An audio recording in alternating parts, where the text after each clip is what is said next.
dengan nota keuangan APBN 2026, Pak, apakah nanti dalam pidato presiden dan pidato nota keuangan presiden di MPR itu akan mengumumkan juga terkait dengan kenaikan gaji dan tunjangan PNS ya Pak ya. Terus juga untuk selain dari itu, apakah ada hal-hal lain yang akan disampaikan sama presiden terkait dengan seperti program prioritas baru dari pemerintah atau seperti apa? Terima kasih Pak.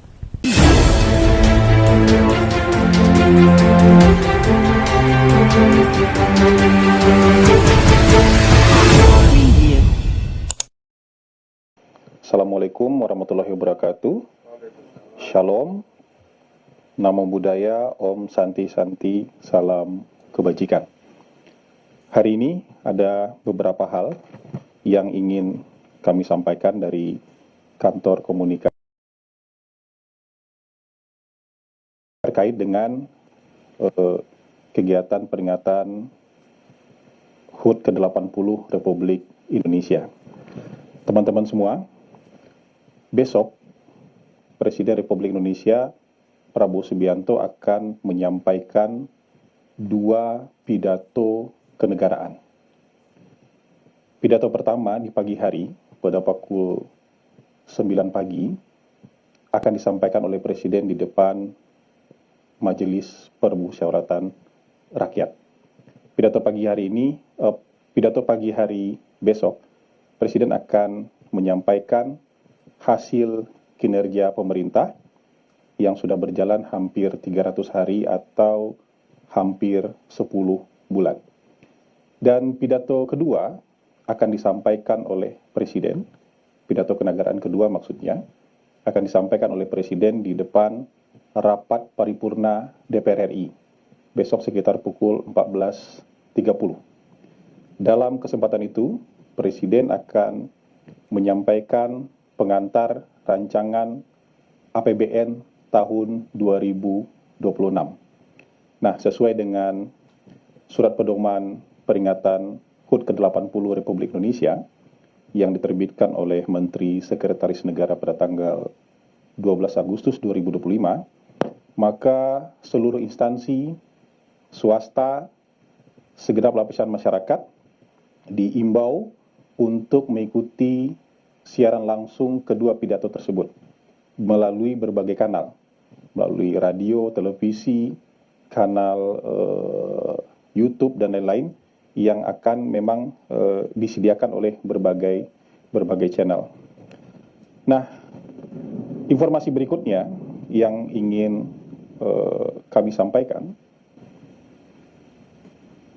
detik-detik peringatan proklamasi 17 Agustus akan dilaksanakan di halaman Istana Negara, dipimpin langsung oleh Presiden sebagai Inspektur Upacara. Kegiatan ini akan dihadiri oleh pimpinan lembaga negara, para anggota kabinet, para perwakilan negara sahabat, dan sekitar 16.000 warga masyarakat yang sudah mendaftar melalui website Pandang Istana. Pada tanggal 17 Agustus ini, sesuai dengan edaran dan surat pedoman yang disampaikan oleh Menteri Sekretaris Negara, masyarakat juga dihimbau untuk menghentikan seluruh aktivitasnya pada pukul 10:17 sampai pukul 10:20, sekitar 3 menit, untuk mengambil sikap sempurna, ya, menghentikan seluruh aktivitas, mengambil sikap sempurna selama berkumandangnya lagu Indonesia Raya dan penaikan bendera merah putih di istana. Jadi pada pukul 10:17 sampai pukul 10:20 waktu Indonesia Barat. Selain itu, selain pelaksanaan detik-detik proklamasi di istana, juga akan dilaksanakan pesta rakyat yang sangat meriah dan banyak kejutan-kejutan di sana nanti. Pesta rakyat ini akan berlangsung pada tanggal 17 Agustus pukul 8 pagi sampai pukul 14 dan pukul 16 sampai pukul 22.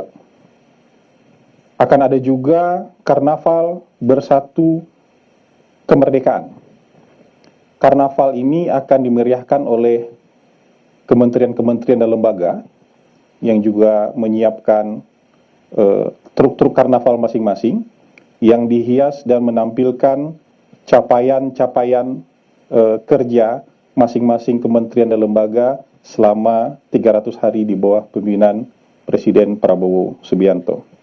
Ada juga panggung-panggung rakyat di sepanjang jalan Tamrin Sudirman nanti. Di sana juga akan dimeriahkan oleh karakter dari IP lokal kita, seperti Juki, Jumbo, Pete Ijo, Agni, Tikam Samurai, dan lain-lain. Jadi buat Gen Z nanti juga bisa hadir di sana. Disediakan mirror selfie dengan karakter-karakter lokal yang disebutkan tadi. Dan himbauan Menteri Sekretaris Negara adalah untuk kita semua memeriahkan peringatan 17 Agustus ini dengan khidmat dan juga dengan penuh sukacita. Karena kita bertekad ke depan, pemerintah kita akan mewujudkan tujuan nasional kita seperti yang tercantum dalam pembukaan Undang-Undang Dasar. Memakmurkan kehidupan bangsa, mencerdaskan kehidupan bangsa, terlibat dalam perdamaian dunia. Jadi tujuan-tujuan yang ada di sana itu yang akan diwujudkan oleh pemerintah. Jadi kemerdekaan yang sebenarnya. Kita sudah merdeka 80 tahun, tapi Presiden sering sampaikan masih ada orang miskin, maka kita harus merdeka dari kemiskinan. Kita sudah merdeka 80 tahun, tapi masih ada anak-anak yang belum bisa sekolah, maka kita harus merdeka dari kebodohan. Kita sudah merdeka 80 tahun, tapi masih banyak sekali bergantung, terutama soal pangan, soal energi, terhadap negara-negara di luar, maka kita juga harus merdeka dari ketergantungan. Kira-kira itu teman-teman yang bisa disampaikan pada kesempatan kali ini. Silakan kalau ada pertanyaan-pertanyaan dari teman-teman media semua. Terima kasih. Assalamualaikum warahmatullahi wabarakatuh. Pak Kepala atas pembukaannya. Untuk selanjutnya kita akan buka tanya jawab dengan teman-teman. Untuk pertanyaan pertama dari Mbak Dova, silakan Mbak. Siapa?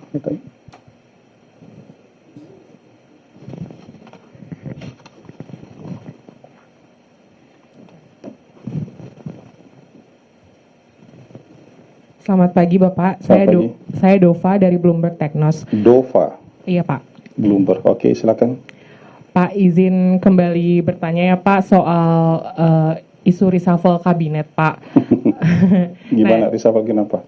Nah ini tuh sebenarnya apakah akan terjadi Pak setelah momentum kemerdekaan, peringatan kemerdekaan dan juga khususnya setelah pemberian amnesti ke Sekjen PDIP, apakah PDIP juga akan bergabung ke dalam pemerintahan?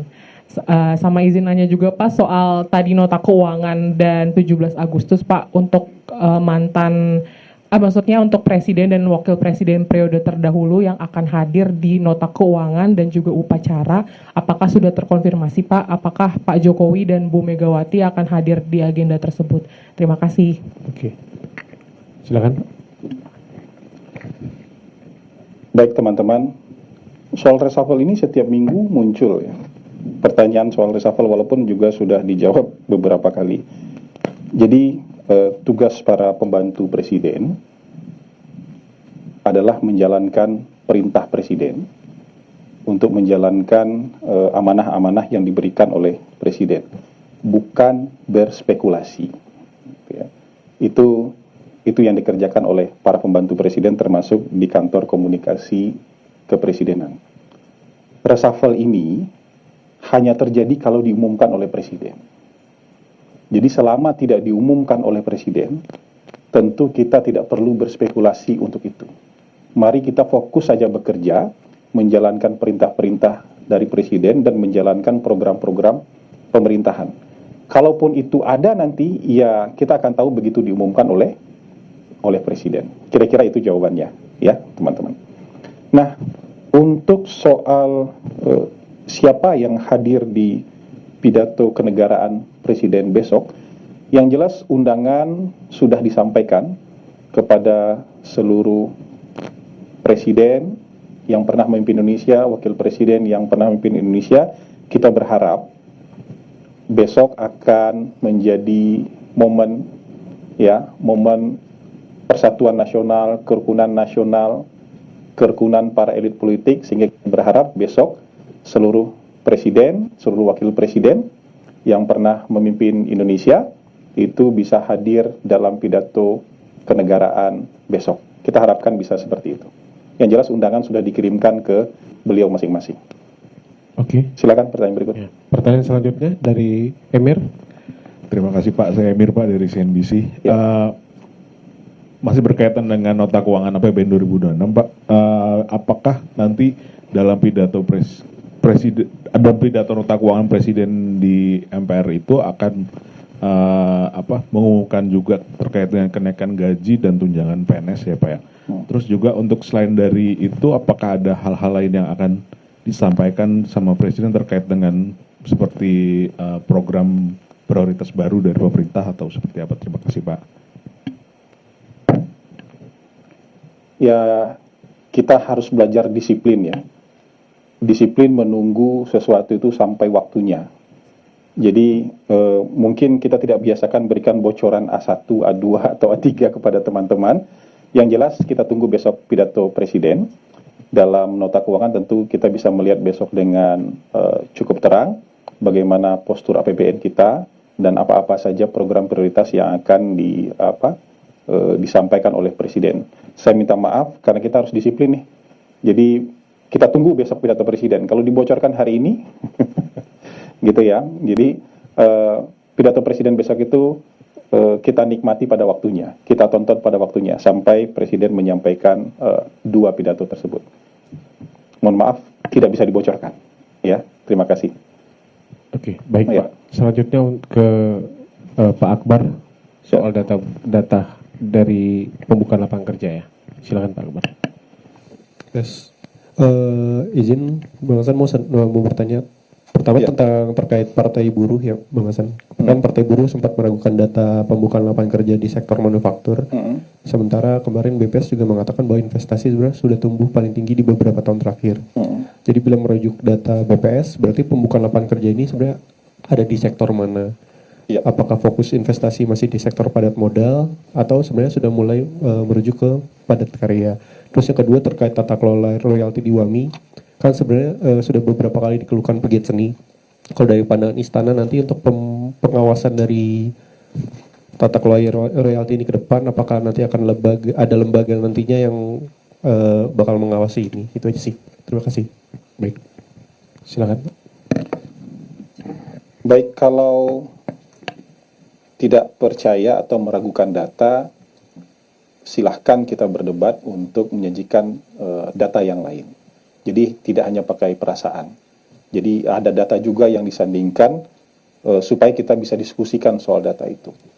Yang tidak bisa dilanjutkan diskusinya itu biasanya data diadu dengan perasaan. Jadi kita akan sulit untuk untuk mendiskusikannya. Satunya pakai perasaan, yang satunya pakai data. Yang jelas dari BPS, sektor industri tumbuh sekitar 5,6%. Kemudian juga investasi tumbuh sekitar 6,9%. Ini yang menjadi pengungkit pertumbuhan kita. Nah, lapangan kerja yang dimunculkan dari sektor investasi sejauh ini tentu nanti akan bertambah. Sejauh ini 1,259 juta, 1.259.000. Jadi itu lapangan kerja yang tercipta dengan investasi yang ada sampai Agustus tahun 2025. Jadi kalau misalnya ada yang meragukan, silakan munculkan data yang lain. Jadi kita kalau mau berdebat data dengan data, jadi bisa enak. Jadi kita bisa telusuri ini kira-kira titik mana yang harus kita diskusikan. Tapi kalau hanya dengan pernyataan atau dengan perasaan, tentu kita tidak bisa komentar lebih jauh. Nah, sektor investasi yang sudah terrealisasi sampai pertengahan tahun ini berdasarkan data dari Kementerian Investasi 5 sektor terbanyak itulah sektor industri logam dasar, sektor transportasi dan telekomunikasi, sektor pertambangan, sektor perumahan dan kawasan industri. Ada kawasan industri, artinya juga industri tumbuh di situ. Kira-kira itu penjelasan yang bisa kita berikan. Untuk pertanyaan berikutnya tadi adalah soal royalti, ya. Kan sudah ada lembaga, ya, lembaga yang berdasarkan undang-undang itu dibentuk untuk memfasilitasi penghargaan terhadap para seniman supaya hasil karya mereka itu mendapatkan penghargaan dan apresiasi yang layak. Dan mungkin nanti yang perlu kita lihat ke depan adalah harus ada dialog dan proses komunikasi supaya juga saling menguntungkan. Jadi ada win-win solution, ada solusi yang baik untuk para seniman, ada solusi yang baik juga untuk para pengelola hotel, restoran, tempat hiburan, ada solusi yang baik juga untuk masyarakat. Jadi tentu proses dialog ini kan belum final ini. Proses dialog ini tentu akan terus dilanjutkan dan mencari jalan keluar yang terbaik. Tentu nanti akan ada mungkin dari Kementerian Ekraf, Kementerian Hukum, ya, dan stakeholder yang terkait yang akan membicarakan ini lebih lanjut supaya ada win-win solution. Tapi yang jelas kan penghargaan terhadap seniman itu juga harus dipikirkan, ya. Apresiasi terhadap hasil karya-karya mereka juga harus dipikirkan. Dan kita belum terbiasa dengan ini. Kita step by step nanti akan mencari jalan keluar untuk hal ini. Terima kasih. Yang lain? Oke, pertanyaan terakhir, Ya. silakan dari Pak Tifal. Siang Pak, Tifal dari Kompas TV. Ini menindaklanjuti apa yang terjadi di Pati, Jawa Tengah. Puncaknya kemarin sempat ada eskalasi sampai jatuh korban. Selain saya minta tanggapan Bapak mewakili pemerintah soal ini, saya juga mencermati ada beberapa pandangan. Tidak hanya di Pati, tapi kenaikan PBB ini juga terjadi di banyak daerah. Sampai terakhir ada yang menyebut di Cirebon sampai naik 1000%, kemudian di Jombang karena protes warga kemudian membayar pajaknya pakai uang koin begitu. Dan ada pandangan juga dari Selios terakhir kalian menyampaikan bahwa ini efek atau imbas dari efisiensi yang dilakukan pemerintah. Pada akhirnya dana yang ditransfer ke daerah minim sehingga pembangunan terhambat yang pada ujungnya memaksa pemerintah daerah melakukan pengambilan anggaran di sektor lain, terutama salah satunya yang paling gampang, dianggap paling gampang adalah menaikkan pajak. Akhirnya kan berdampak lagi kepada masyarakat luas yang ujungnya kita lihat kemarin seperti yang terjadi di Pati, Jawa Tengah. Sejauh mana kemudian pemerintah menanggapi itu yang menyebut efek yang terjadi di daerah terutama di Pati itu imbas dari efisiensi. Lalu kemudian yang kedua, sejauh mana kemudian pemerintah pusat melihat kebijakan yang diambil pemerintah daerah menaikkan PBB setinggi itu? Apakah ada reminder dari Presiden mungkin atau dari Kemendagri kepada pemerintah daerah untuk memperhatikan kenaikan pajak ini jangan sampai memberatkan terutama kalau menengah ke bawah? Terima kasih Pak. Oke. Silakan Pak. Banyak ya pertanyaannya. Satu pertanyaan tapi banyak. Begini, yang pertama, untuk kejadian yang di Pati, kami berharap ini bisa diselesaikan dengan baik. Semua pihak bisa berdialog, bertemu dengan kepala dingin, dengan pikiran hati yang tenang untuk bisa menyelesaikan persoalan ini dengan baik. Karena kalau misalnya ketertiban umum terganggu, tentu kepentingan masyarakat secara umum juga nanti akan terganggu. Nah, kalau mengenai tuduhan bahwa hal-hal yang dilakukan oleh beberapa pemerintah daerah ini terkait dengan kebijakan efisiensi, kami menganggap ini sebuah tanggapan yang prematur. Ya, teman-teman, efisiensi di awal tahun 2025 itu tidak hanya untuk satu kabupaten kota, tidak hanya untuk 2 kabupaten kota, tapi untuk 500-an kabupaten kota. Ya kan? Untuk 500-an kabupaten kota. untuk seluruh kementerian dan lembaga yang ada di pemerintah pusat. Jadi kalau ada kejadian spesifik, satu kejadian di Pati, ini dinamika lokal.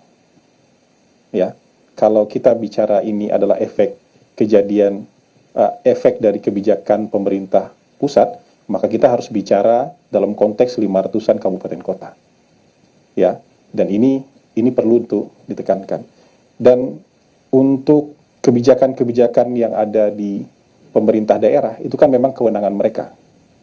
Ya, untuk PBB P2 itu, ini kan PBB P2, pajak bumi bangunan, sektor pedesaan dan sektor perkotaan, rumah, gedung, tanah di luar tambang, perkebunan dan lain-lain. Ini memang kewenangan dari pemerintah daerah. Biasanya mereka juga membuat ini berdasarkan perda. Kalau berdasarkan perda itu kan bupati bersepakat memutuskan ini dengan DPRD. Kan begitu. Jadi elected office di sana yang sudah berunding. Bahkan kebijakan-kebijakan soal tarif PBB ini ada yang sudah dari tahun 2023, tahun 2024. Yang tahun 2025 mereka ada juga yang baru menjalankan. Jadi ini tidak bisa kemudian langsung dengan tuduhan prematur seperti itu. Ya, makanya itu yang saya bilang bahwa kebijakan ini kebijakan daerah, dan kalau ada kejadian seperti di Pati itu murni dinamika lokal, dan kalau itu dituduhkan sebagai efek dari kebijakan pemerintah pusat, maka kita harus bicara dalam konteks 500-an kabupaten kota. Dan ini kan satu peristiwa, maka satu peristiwa ini lebih baik dimaknai sebagai dinamika di tingkat lokal. Ya, tidak dihubung-hubungkan dengan kebijakan pemerintah pusat soal efisiensi, karena sebenarnya efisiensi ini hanya mungkin 4 atau 5% saja ya dari anggaran yang biasa dikelola oleh pemerintah daerah. Kira-kira seperti itu. Terima kasih teman-teman atas kehadirannya. Semoga bermanfaat buat teman-teman media, bermanfaat juga buat publik. Assalamualaikum warahmatullahi wabarakatuh.